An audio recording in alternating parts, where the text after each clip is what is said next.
I'm focused on his spirit cause it keeps me from his fire. The Holy Ghost was with me, so my fear I leave behind. My sins were all diminished when he took that breath and died. And if you think I'ma give up on my God, the devil is a lie.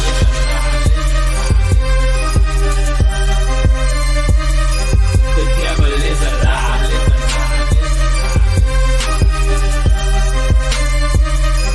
The devil is a lie. Hello, hello. This is Christina Barton. You're watching Black Tea News.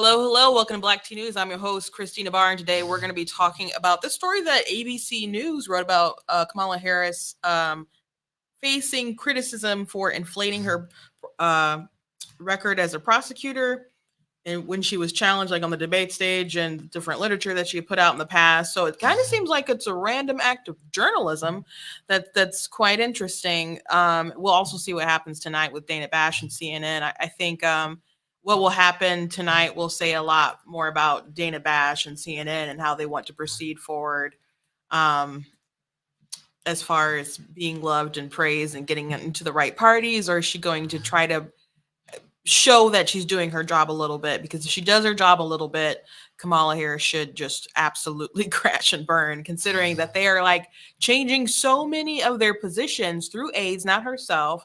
Because I don't know if they want all this audio of her like contradicting herself. The Trump campaign put out a pretty good ad the other day about like her versus her. And so if they have more of that content, they'll just make more information about her flip-flopping. So that's why we're seeing, I think, a lot of things through aides rather than stuff coming out from her own mouth, because she still holds, I'm sure, the same positions as she had in the past when she ran for president. So we'll be talking about those things and a few others today. But before we jump at everything, I want to encourage you guys to go to blacktnews.com, check out different content on my website, different articles, videos, etc.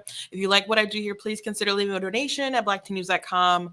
Because it does cost to stream and run my website, all that good stuff. If you guys can support, I appreciate it. Whether you can give largely, gosh, I would really appreciate that. But I appreciate, like, if you can, all you can do is, I just saw somebody gave $10. Like, all that stuff does add up. I thank you guys so much if you're able to do that and support in any kind of way.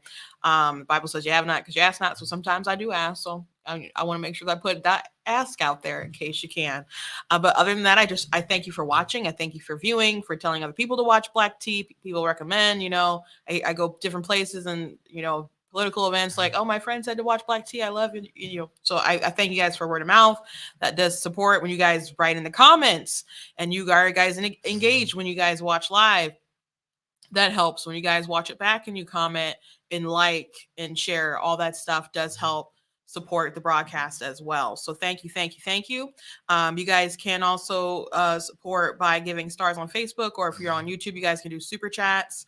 I do read the super chats as long as they're not like weird or creepy or anything like that. I'll read them as well. So you guys can also check out merch that's available at blacktnews.com. Like the mug and the Make Crack Whack Again Trump 2024 shirt. Believe it or not, that was not actually about Hunter Biden. It was about that story about the Biden administration giving out like crack pipe kits that had like crack pipes or something in it to I don't know, I guess transition people off of the crack, I guess. I don't know. But just didn't seem like a great thing for the government to be doing. But they denied the story, but there's evidence of them doing it. So I still think they kind of deny it, but it was an interesting story. I'm like, that'll make a good t-shirt. So I just always kind of want to explain it. Like, you can, I guess, apply it to the Hunter Biden, especially when they found that crack in the White House, but you don't know if it was his. We don't know. It had been all coincidence. But it's suspicious that they never found out who belonged to. Very suspicious. Everything is so suspicious these days. So many things. But Anyway, let's hop to the story. So today we might have a random act of journalism. That's not my phrase. I didn't coin it. That was something that Rush Limbaugh used to say when there's a story that popped out that was just kind of seemed to be covering the news. Um, and this may be the case. I'm a little excited today because I have a different setup, and I'm using a portable monitor.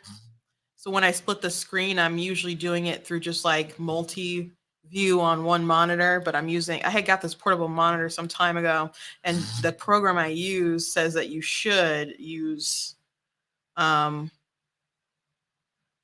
multi monitors. If you can, it works best. So we'll see. I don't know if it needs to be that big. Let me zoom it out a little bit. It might need to be that big. We'll see. But it's still very small in your view when you look at it. So I guess I might as well make it bigger. We're exploring today how this all works out. Anyway, Harris faced criticism for inflating her prosecutorial record in 2003 district attorney campaign. Ad for Alyssa Slotkin, who I hope loses. In 2003, during Kamala Harris's run for San Francisco district attorney, her campaign sent out mailers promoting her candidacy that touted her record as a prosecutor with 13 years of courtroom experience. The mailers, copies of which ABC News has obtained, portrayed Harris as the veteran prosecutor we need to turn around our district attorney office, and claimed she had a long track record of being an outstanding public prosecutor. Kamala Harris has tried hundreds of serious and violent felonies, including homicide, rape, and child sexual assault cases, the mailer stated. It's time to clean up the mess, etc. She's quite younger in those images. But during a debate held in the run-up to Election Day 2003 on KGO Radio, Harris's then opponent, veteran criminal defense attorney Bill Fazio, accused her of misleading voters about her record as a prosecutor and deputy district attorney in California's Alameda County. How many cases have you tried? Can you tell us how many serious felonies you have tried? Can you tell us one? Fazio asked Harris, according to audio ABC News obtained of the debate, which also included then current San Francisco District Attorney Terrence Hanlon. I've tried about 50 cases, Mr. Fazio, and it's about leadership. It just sounds so, and it's about leadership. It just sounds so Harris.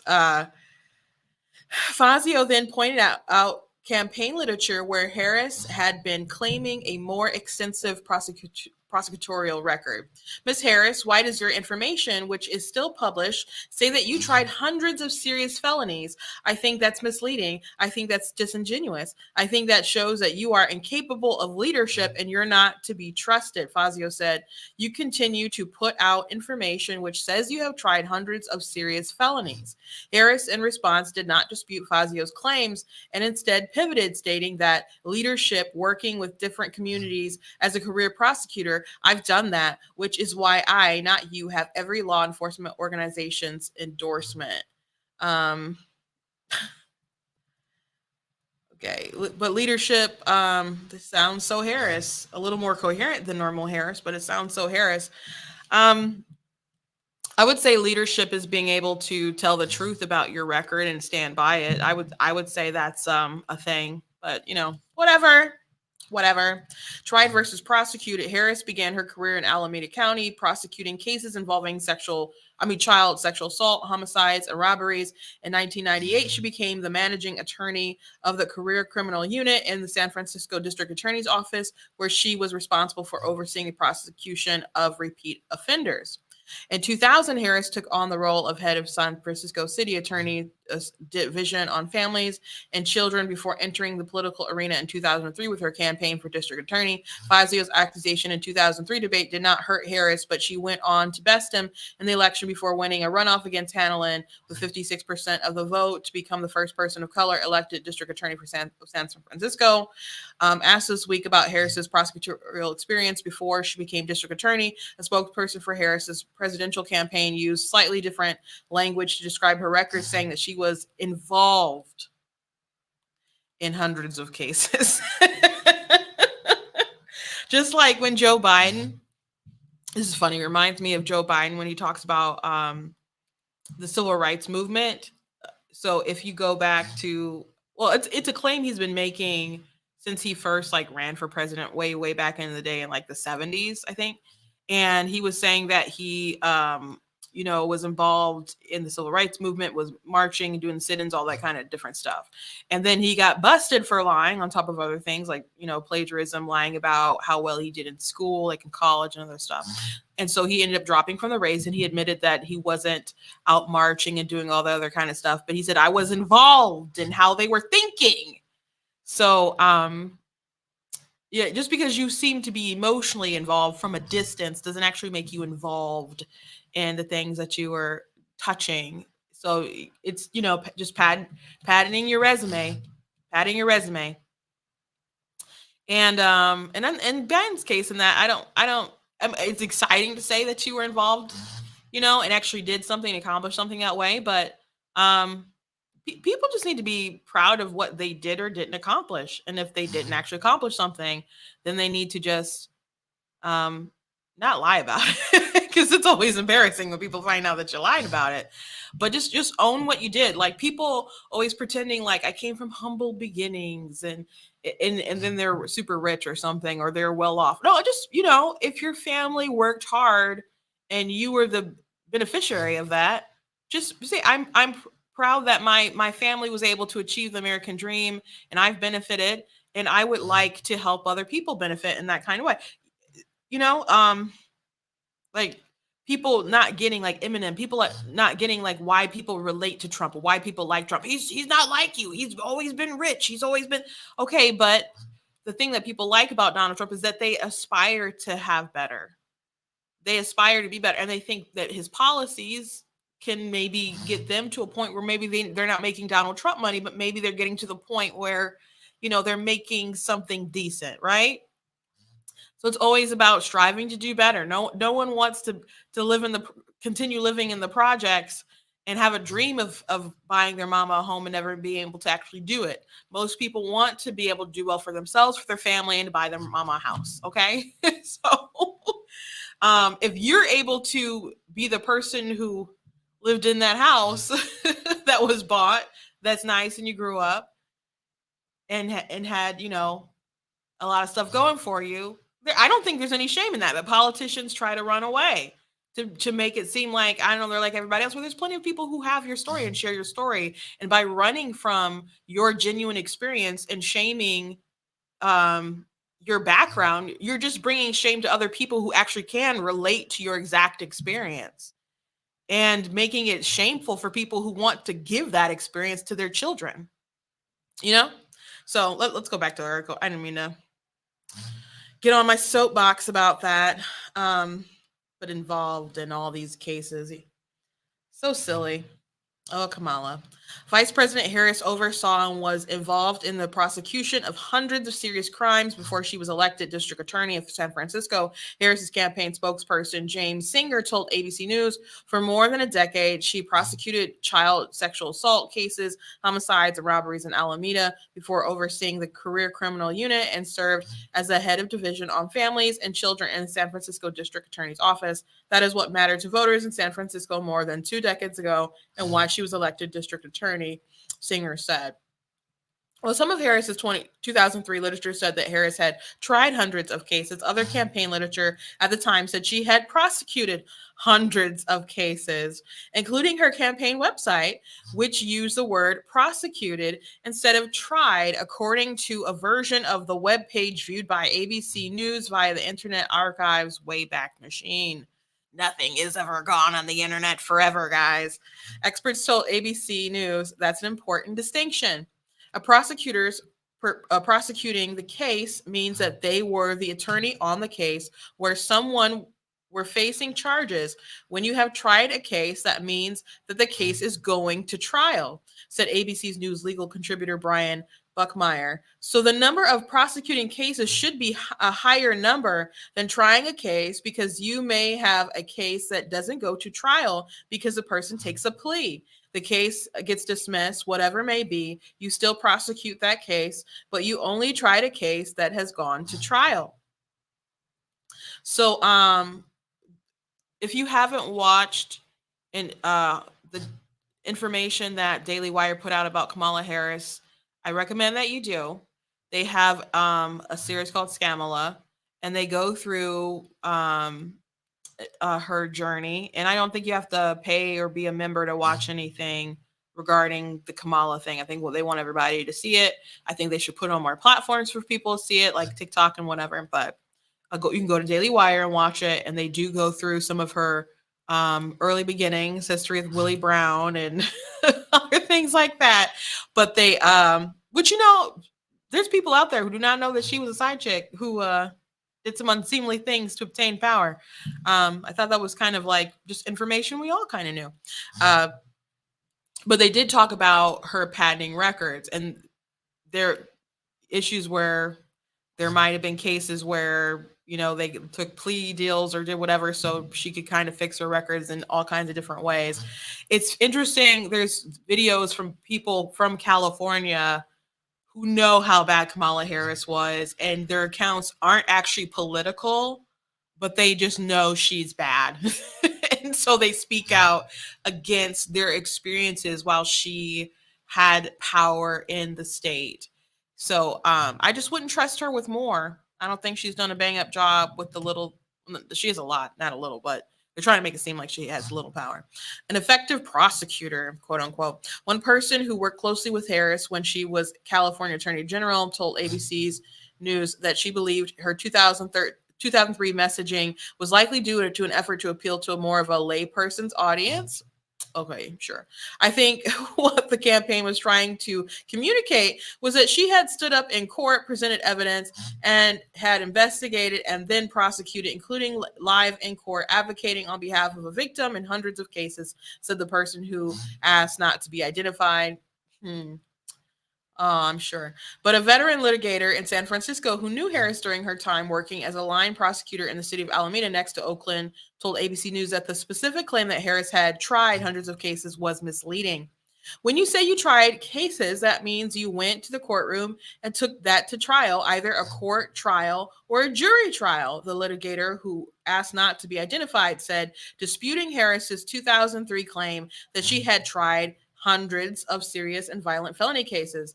Debbie Meshla, who served as a spokesperson for the Harris 2003 campaign, told ABC News that it was absurd to parse semantics when you are talking about securing justice for crime survivors. Kamala Harris had over 13 years of experience in the courtroom seeking and getting justice for victims. She was both an experienced trial lawyer and a team manager, which is why she was so effective at addressing the root causes of crime and upholding accountability.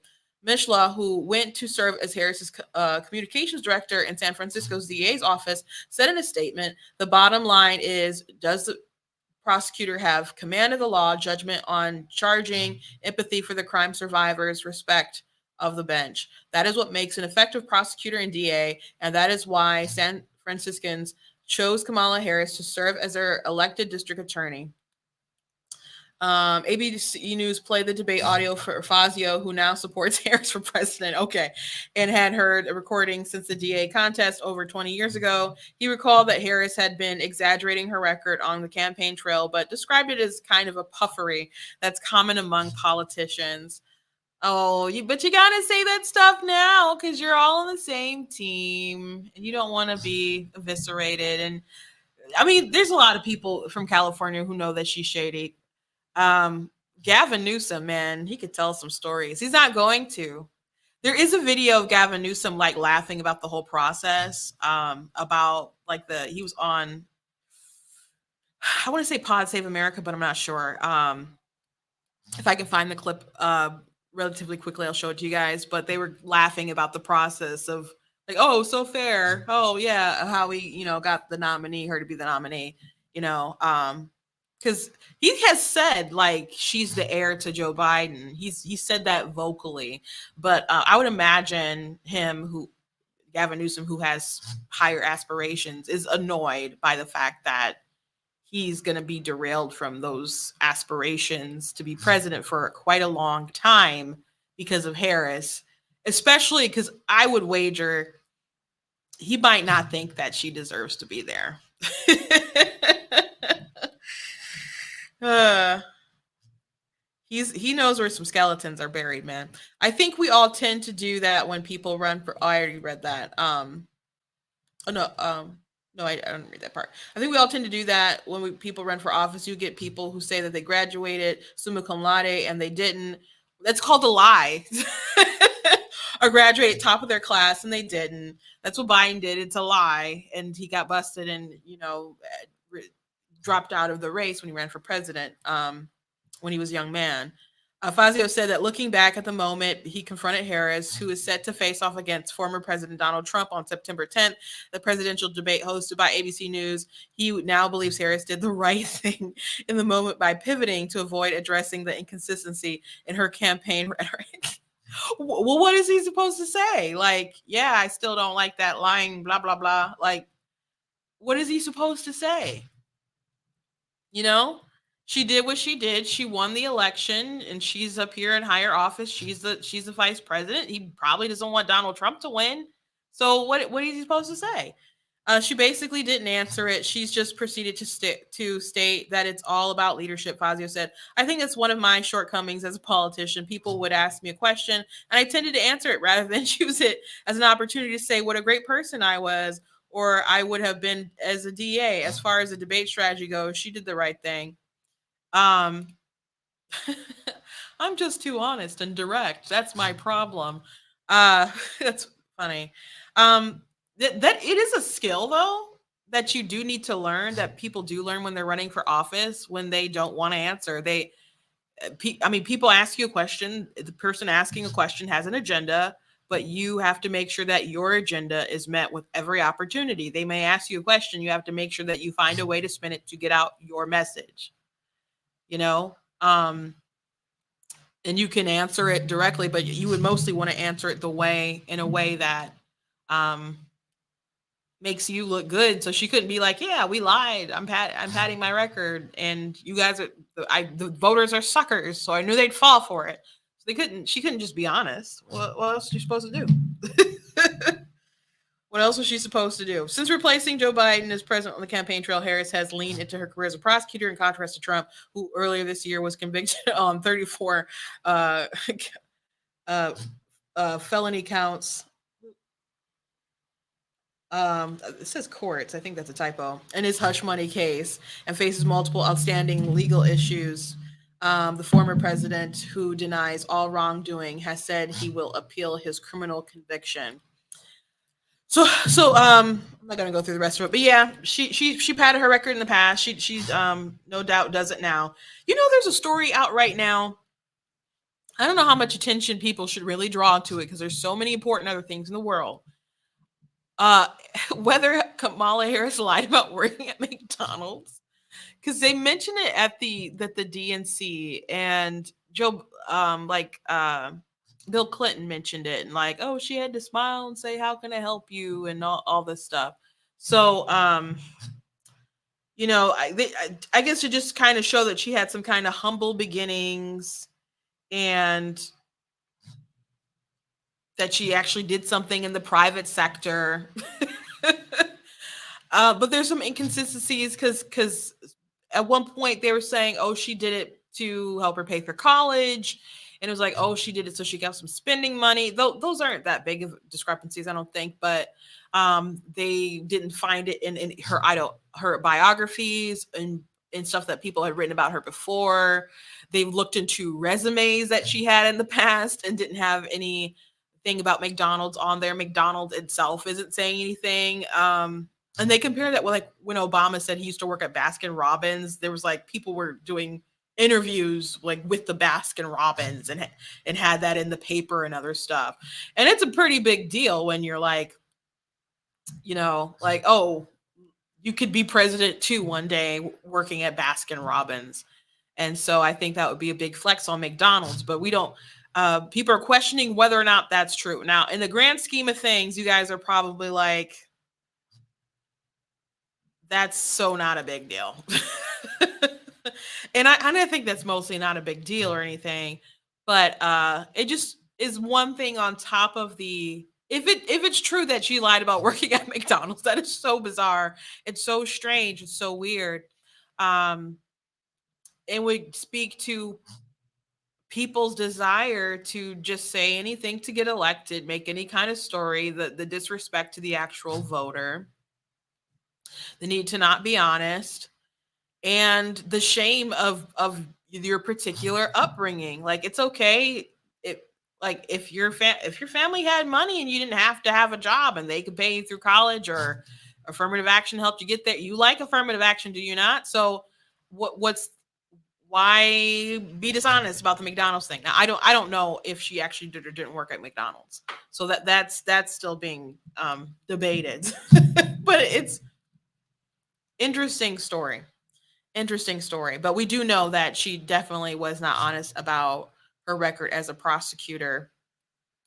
And she's not honest about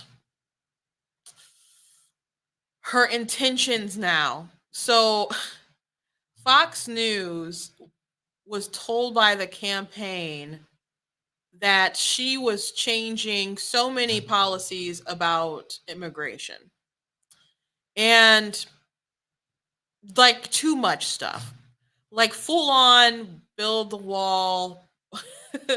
The stuff that she said about prosecuting people, decriminalizing illegal immigration, just doing a 180 on that stuff. And I understand running as a Republican and Republican policies that seem to have worked in the past is a good strategy. But what's funny though is if you think that Republican policies should rule the day and that's what the voters actually want, maybe they should vote for the Republican. Maybe they should vote for the Republican. It's just, just a thought. Just a thought, guys. I'm trying to find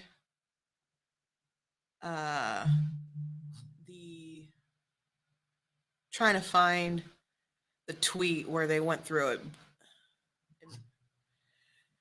so I can just read it to you guys. But it was wild when I saw them walk back everything. And again, not her. Now maybe we'll hear her walk it back today. Perhaps we shall. Here we go. 3 hours ago. 3 hours ago. This is Bill Milligan. Let me share my Twitter screen with you guys.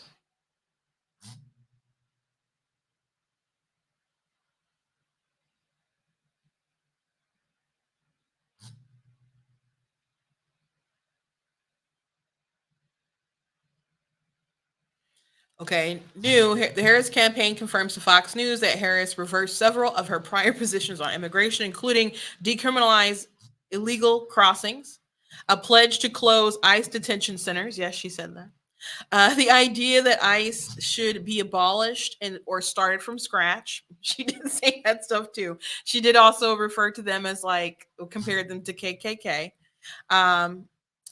Decriminalizing illegal crossings. A Harris campaign official tells Fox VP Harris's position is that unauthorized border crossings are illegal.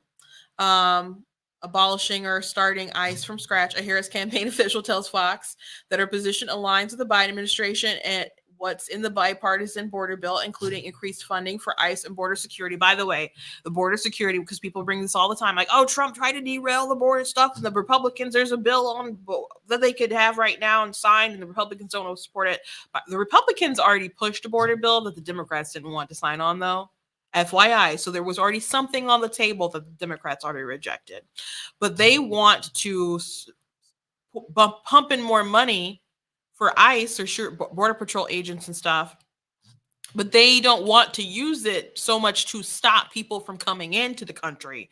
They want to be able to process people faster and help with the processing of people into the country. It's not about stopping all these folks from coming, stopping them from getting in.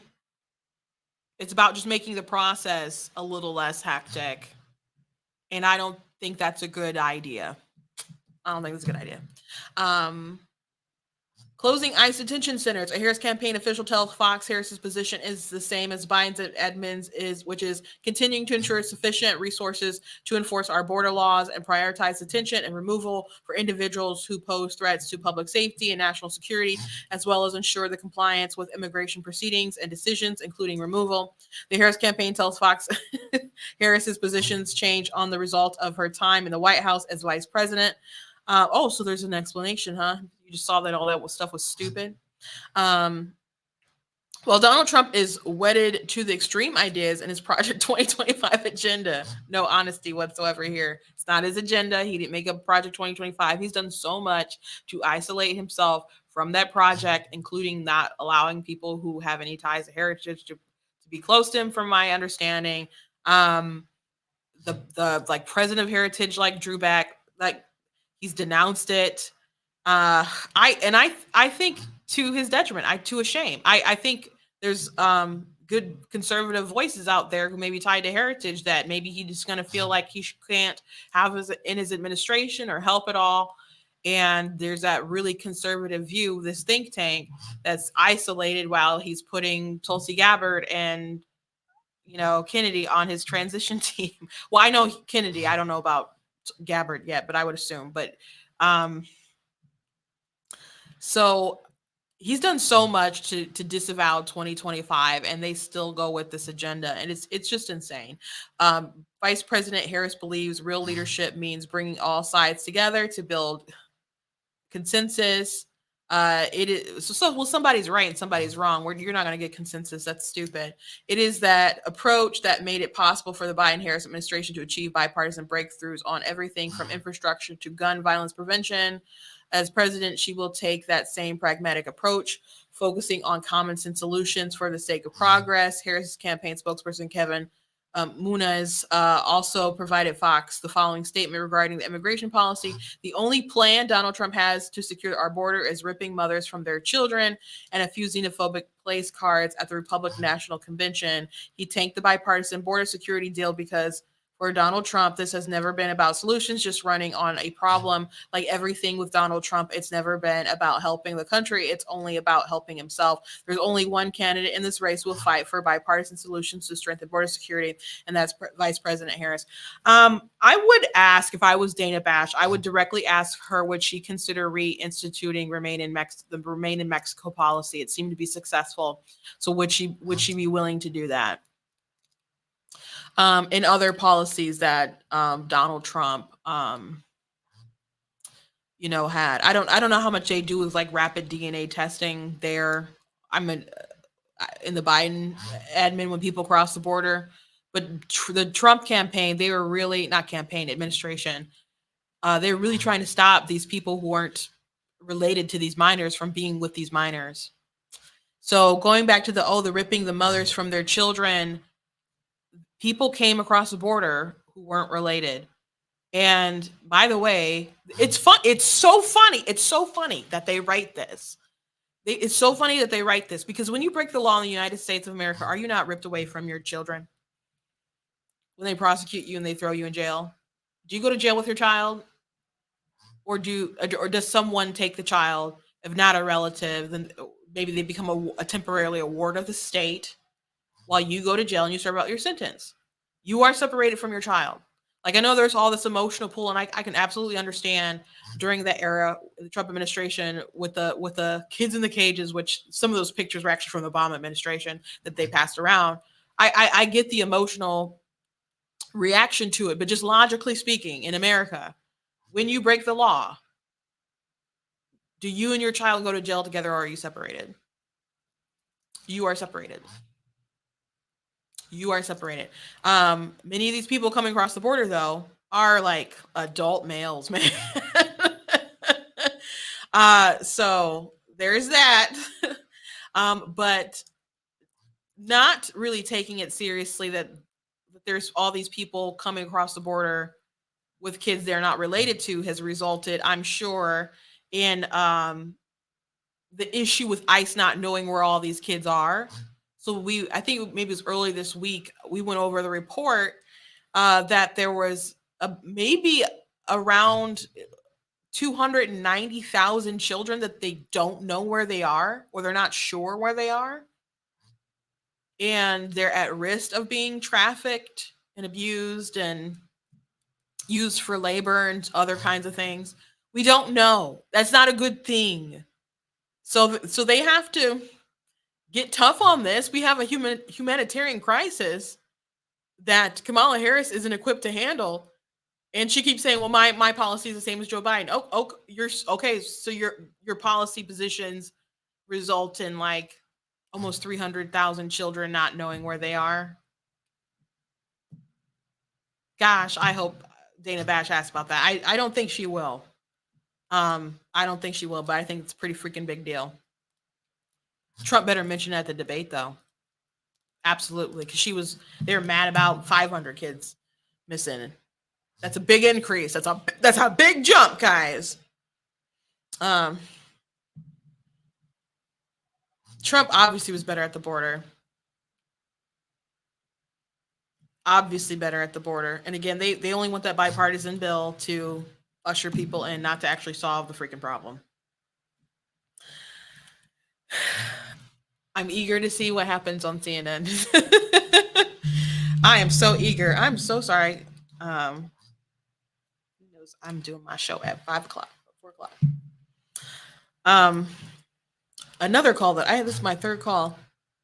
Another call was like a lead that I called just before the show started. I need to get some information about a story I wanted to cover. So maybe we'll cover it tomorrow. Maybe we'll cover it tomorrow instead.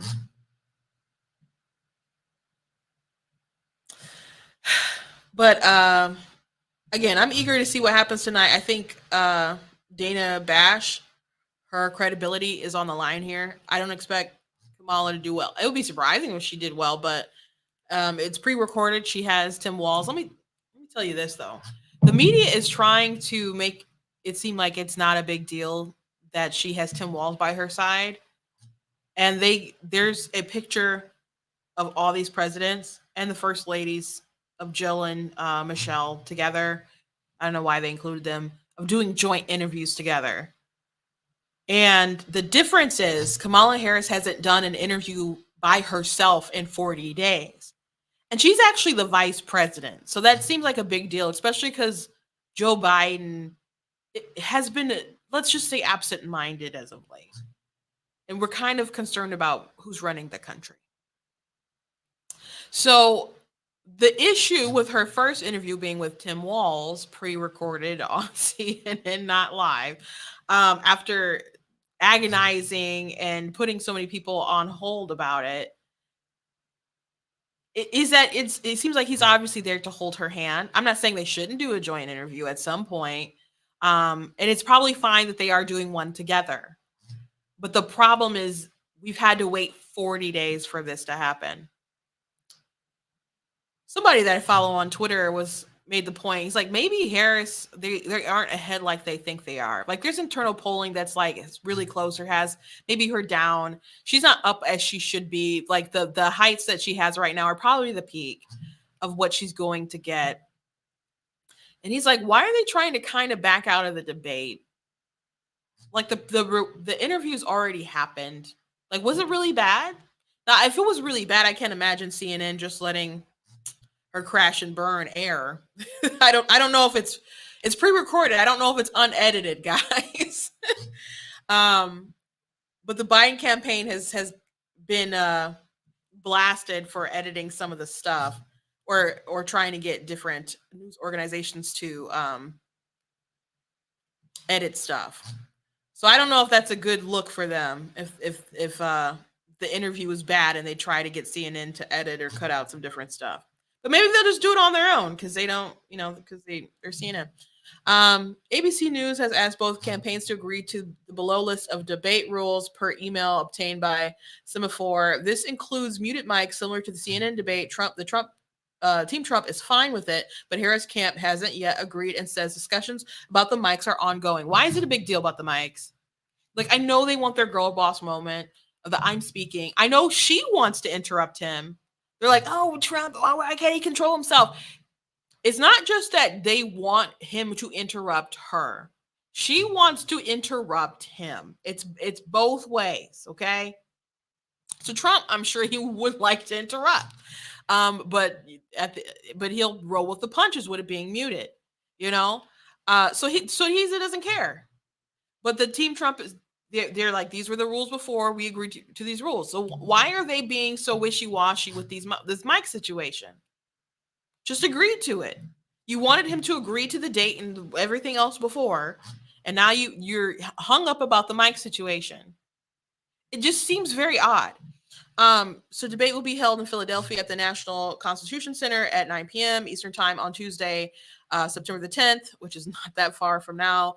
Event space will be available for staff and candidate walkthroughs on Monday, on the 9th, and Tuesday on the 10th, and will be scheduled in advance. No audience, VIP hold rooms for immediate family members. Staff hold rooms on site and at the media file/spin room.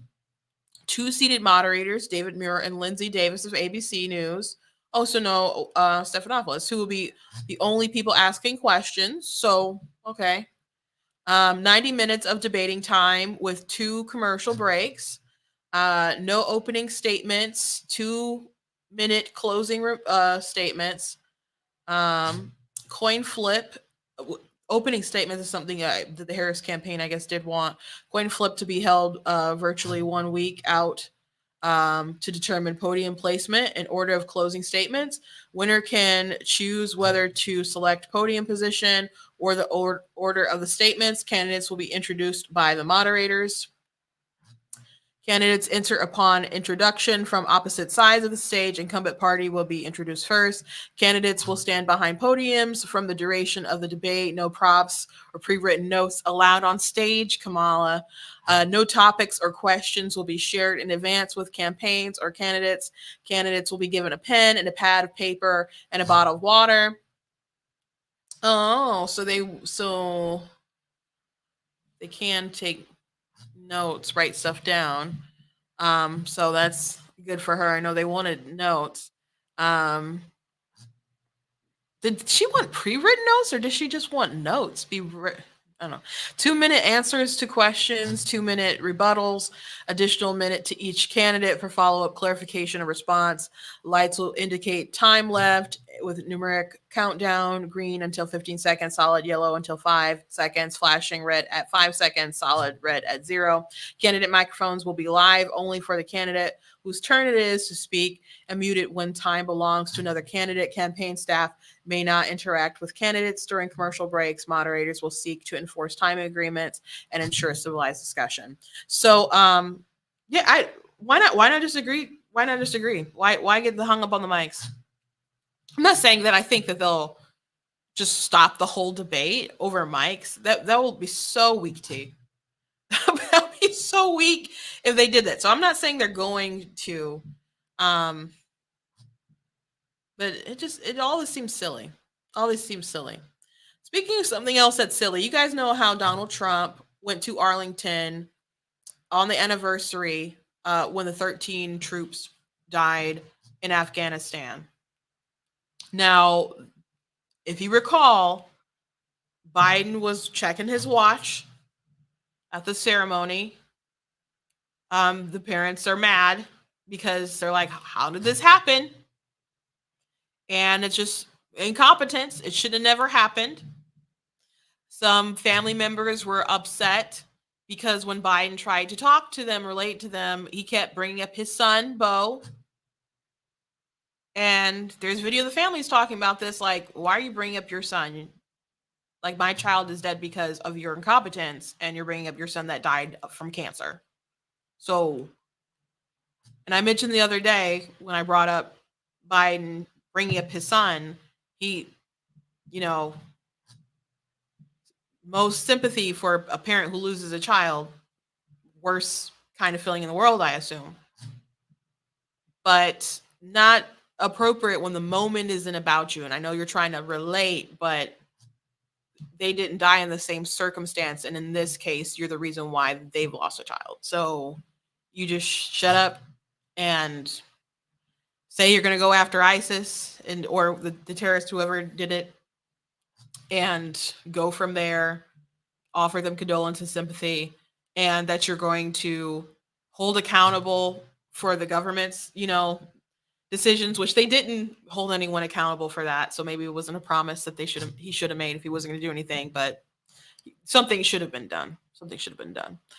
But the family is not too fond of the Biden administration, and they've been demanding answers for some time. So apparently they have invited Trump to a ceremony in Arlington, and the media has been continuously upset about this 4 days. 4 days.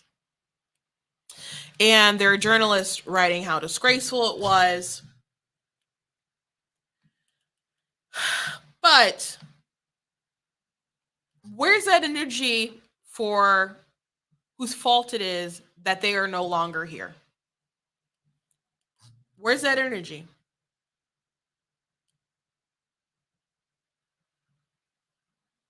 Where is that energy? Um, Stephen Miller said Trump was at Arlington Cemetery at the request and the invite of the Gold Star families. And let me show the tweet. Harris released a press statement, so she didn't even say anything out loud herself. Little address the nation. I don't know, no social media video, just a little statement.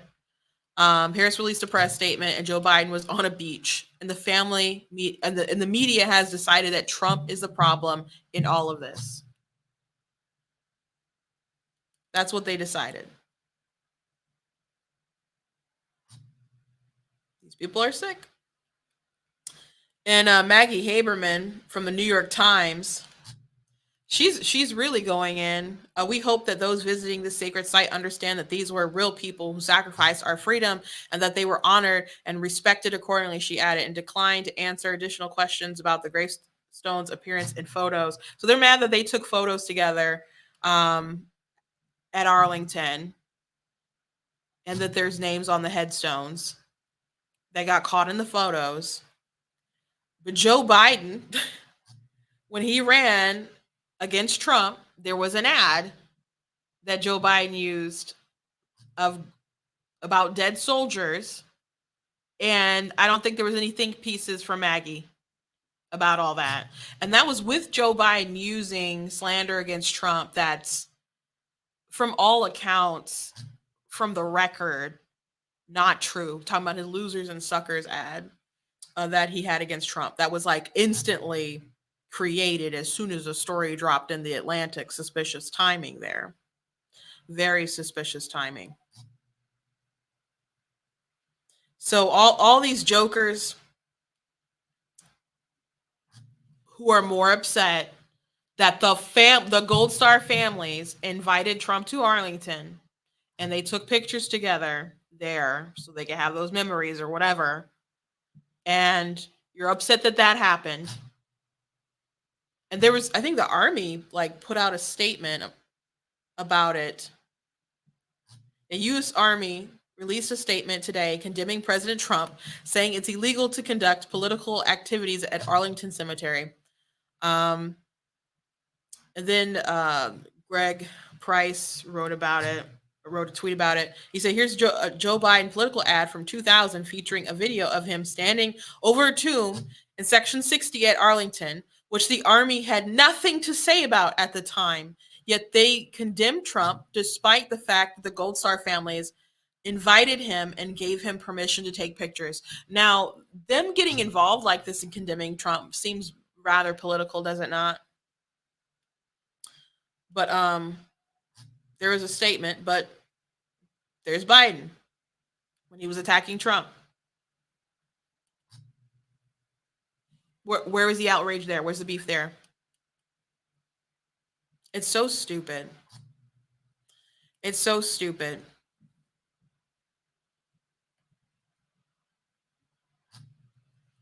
And here's the ad that Biden ran. Let me zoom out here.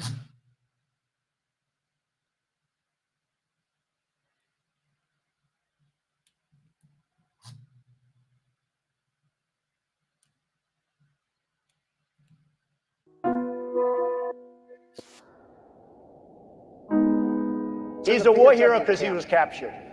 I like people that weren't captured.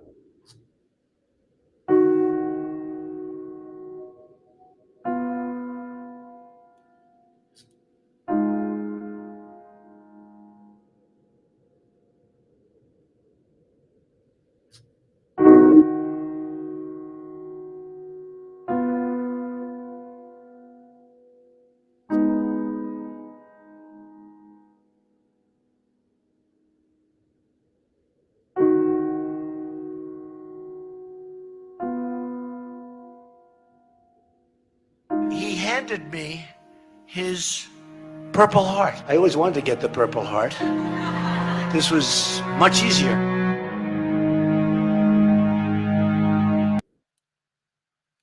Yeah.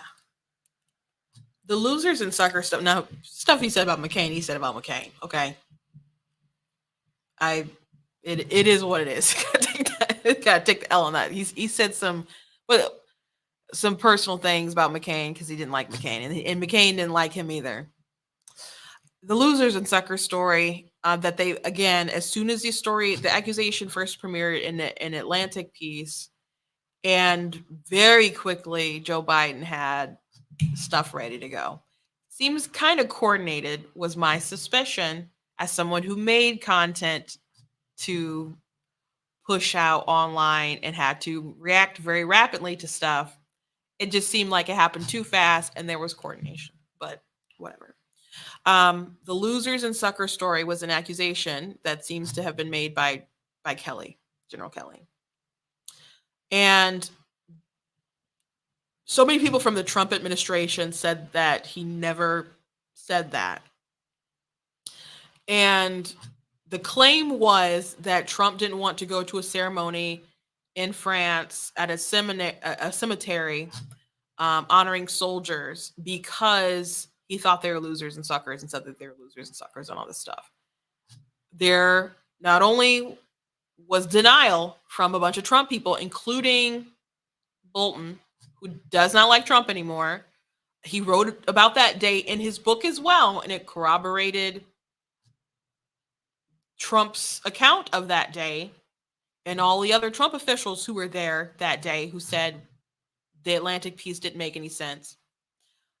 But also, John Bolton did an interview and said that Kelly briefed Trump about the weather, because they're like, oh, they said they couldn't go because of the weather. But what really happened is Trump didn't want to go because they're losers and suckers and he didn't want to get his makeup wet or something.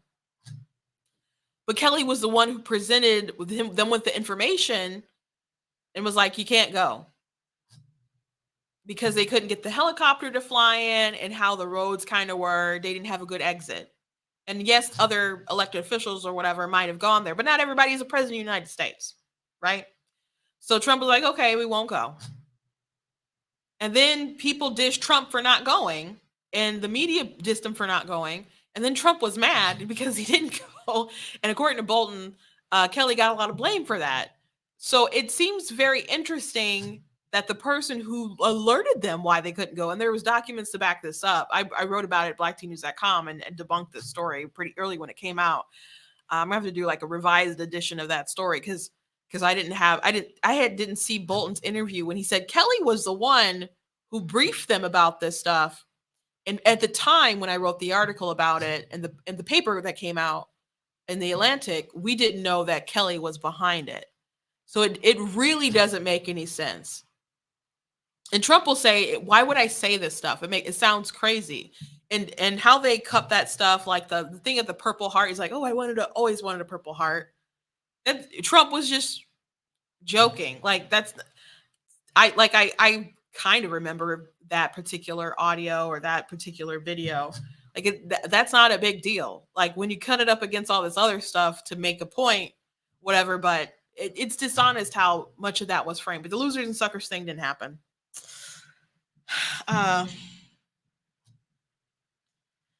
Someone said, it's amazing how many people will take an antidote on gospel. As gospel. Suckers and losers doesn't line up with his actions. And that was another thing that I wrote at the time. Like, even if Trump said something that could be taken out of context, like the Purple Heart thing, the losers and suckers thing, it doesn't, it sounds far too made up, you know? Like it doesn't, even if there was some kind of joke or something somewhere to be taken out of context, it doesn't sound like Trump, you know? And I'm not saying that the guy can't say mean or crass or disrespectful things. He obviously can. I mean, I'm not here to defend like comments that he made about John McCain getting kidnapped. I mean, getting captured, which is actually a Chris Rock joke. I don't know if he just has similar humor to Chris Rock or if he actually ripped that joke off Chris Rock. I don't know. But the losers and suckers thing, as Trump says, I think one of his most compelling arguments against it is that he's like, why would I say that around different generals and so on? It doesn't make any sense at all. You'd have to be stupid to do something like that. And he's right. You'd have to be stupid to do something like that. So I always thought the story sounded crazy, but the more we know, because Kelly eventually came out, I guess, I don't know, to make the claim stronger, but it just makes the story fall apart more. This is one of the things that I covered in my series. Well, it's not a series. I did a video. It was like top 10 Trump hoaxes. And in the top 10 Trump hoaxes, I do have losers and suckers. I did the order in which stories I thought were most damaging to Trump. There's more than 10, but I just covered 10. Maybe I had a bonus one. I don't remember. But I think I just did 10. So if you have an hour, I recommend that you check it out if you haven't checked it out. And please share it. I know a lot of people maybe don't want to watch a video quite that long, but it's worth checking out, definitely. So anyway, yesterday I did something that was really cool. And so I like to tell you guys about it. So yesterday I told you guys I was going to go to a premiere of not a premiere, but an early showing of What is a Woman? I mean, sorry, not It Was a Woman. Sorry, blowing this. Am I Racist? By the same filmmakers as What is a Woman? So Matt Walsh did a film where he's going on a journey about decolonizing himself from his whiteness. And it was very interesting. So I was very glad to get that invite for it. I watched, it was local, not too far from here, maybe about 20 minutes from the studio where I'm at or whatever, where I watched it. And it was just funny. I didn't think it would be as funny as it was. Other people in the audience definitely thought it was funnier than I did, but it was really funny. And so I was telling my sisters it was funny. And they're like, did you laugh out loud? And I said, yes, I laughed out loud. And they're like, oh, because apparently I don't do that enough or a lot. So I don't want to spoil anything for you guys, but some interesting things that they did was when they had these different race grifters that were making money off of these guilty white people with cash to burn, I guess, they showed how much they paid to get those people in the room. So there's one session that they had where that was like $30,000. Some people were $3,000, $5,000.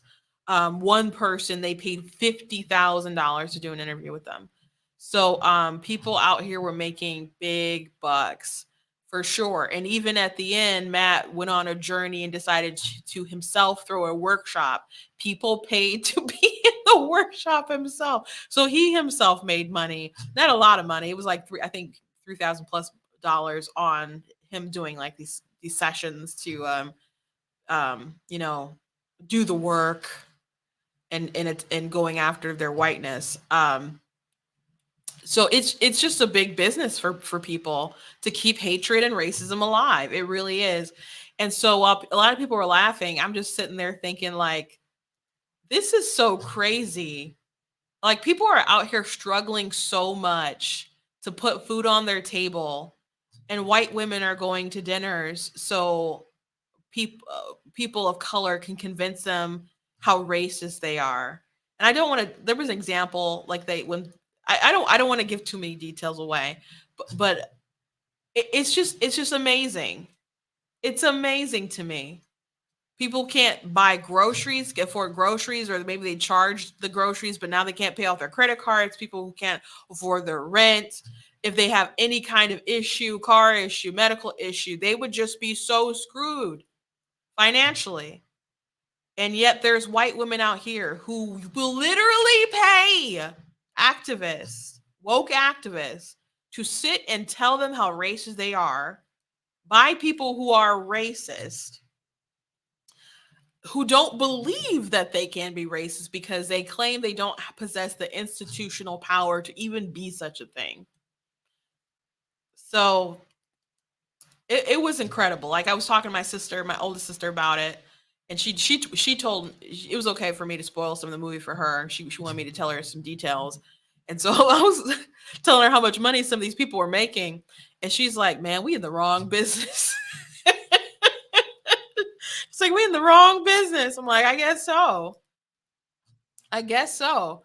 And it's so funny because I'll be like, I'm a conservative. I don't think you should kill babies and that, free speech is good. And they'll be like, you coon, you sellout. Who's paying you all this money to say these things? I'm like, these are just my thoughts. Congrats on outing yourself as a racist. When I was I don't remember what age I was, but I was an adult. It was Mitt Romney's election, and me, my two oldest sisters, we went to the local Republican office, and they were just passing around a sign that said Obama isn't working. And people took different pictures with it, and I took it with two of my sisters. And so the person who took the photo actually ended up being my coworker later at the Michigan Republican Party. But at the time, he was doing stuff for the Romney campaign, and so they posted it on like Young People for Romney or whatever. And the picture went pretty viral for Facebook back then.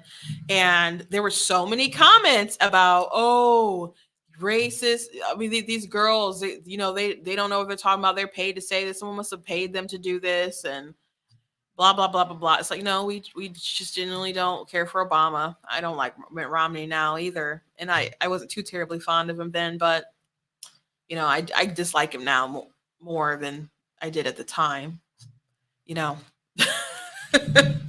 But no one had to pay me to put up a sign that said Obama isn't working. Okay. So it's interesting that people are so quick to think that if you are a Black conservative, Black Republican, or whatever, espousing views, that you're paid off, while there are people who are paid so much money and have lucrative businesses to keep racism alive, to say all the craziest leftist stuff that doesn't make a lot of sense. The best part, though, I don't know, the best part might have been Matt's workshop, or it could have been when he mentioned a particular race hoax. How they revisit it was hilarious. But the interview with Robin DiAngelo, who wrote White Fragility, when I saw that in the trailer, I about jumped out of my seat. I knew that would be worth the price of admission, and that it did not let me down. That scene did not let me down at all. So I know not everybody knows who that is, but she wrote White Fragility, and White Fragility just exploded so much in 2020. It was kind of like, people were calling it like a white person Bible. It was just everywhere. And it was when Proud Family came back, they had like they talked about white fragility and stuff. So white fragility is just like with the reaction or the feelings that white people get when you bring up race, and they're like, no, I'm not racist. Oh, I'm pushback or whatever. If they're triggered if you bring it up, that's what the book is tackling, the white fragility and how white people need to do the work and analyze, be anti-racist, all that stuff. So the conversations that she had with Matt, and Matt is so good at just like asking questions and allowing people to reveal themselves to be stupid, if their ideology is just silly, like just simply asking what is a woman and people not being able to answer that, and it revealing so much about them. He just does that so much, you know, particularly with that interview. Because other times he was like, at the beginning, it was more like really playing a character and kind of mocking. And he was mocking and playing a character the whole time, basically, as he was going through the film. But um, the the white fragility interview, that was more like just following their logic and having a conversation and just just revealing it to be really silly. And there was a moment where he put her to the test, and that's all I'll say about it, because I don't want to spoil it. I encourage you guys to go see it. Again, it was really worth the price of admission. I got to see it for free, but it was worth the price of admission. I was willing to pay. But I got the invite, and I mostly went to the invite because I wanted to see it as soon as kind of possible. So I was counting down the days. I really did want to see it because I was excited to see that interaction. There was a Q&A afterwards with one of the filmmakers, one of the people who was in the film. When you see the film, it was the character is Ben. I don't know, is that actually his name? But I asked the question, like, how did you guys even do this? How did you guys get all these people to sit down and say all this stuff and get the cameras in the room? And he said everybody was aware of the fact that they were doing some kind of documentary on race and racism, and they all signed release forms. He said he didn't want to go too much into it because they want to be able to repeat their tactics again, or may need to repeat them for another kind of film. But so well done by the Daily Wire. So well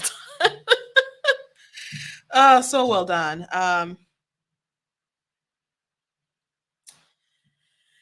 Anyway, I encourage you guys to go and check it out when it comes out. It's coming out, I think, on the 13th of September, and pre-order it if you can. That's how theaters know that they should carry it, because the interest is there.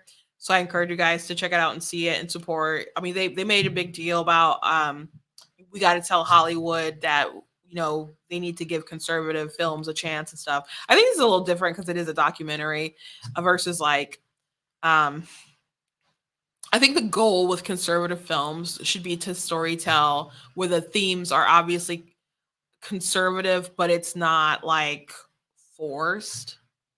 It's not like, the thing that bothers us about leftist films is when the agenda is so in your face. I don't want conservative films to be like that. I just like when you sit back and you analyze things, like, it's obvious that there's wholesome conservative, themes and messages throughout the story without it punching you in the face.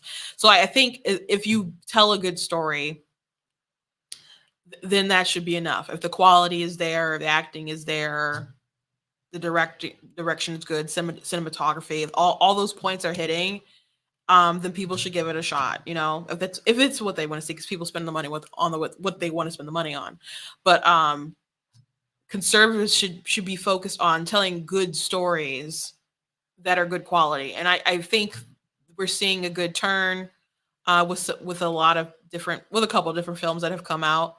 I don't think that I think this film from the Daily Wire was well made, really well done, and worth the ticket price. But I don't think this is a big like stand up moment. Show conservatives can do this and do that, because it's still a different animal. It's still a documentary, But good luck to them. I know they're working on other things as well. And this is one of the best things that they've put out. I'm glad so far it seems like they're doing well with their ticket sales, and they'd like to expand that. And it's well worth it. And What Is a Woman was great, and this is a great follow-up. I think it's an important film too. It's not just that it's funny, it's got important content in it as well. And it's good when you can just show the other people's ideology and it just is brazenly stupid. So sunlight is the best disinfectant.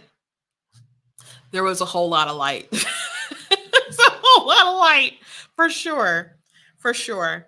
Anyway, again, thank you to everyone who reached out and got me the ticket, and Daily Wire for putting it together and doing the viewings. Our theater was like, I think they're doing like 30 showings, maybe they said, across the country. And ours was like the 5th theater they had shown it to. So they're just now kind of discovering that feedback from a crowd. So I'm sure they were really pleased last night with the interaction from people. But anyway, that I believe that's all I got for you guys today. Please go to blacktnews.com, check out different content on my website, articles, videos, etc. If you like what I do here, please consider leaving a donation at blacktnews.com. You guys can also check out different merch that we have. Oh gosh, my power just came back on. I just got an email. My power has been, there was a really bad storm yesterday. I mentioned that. And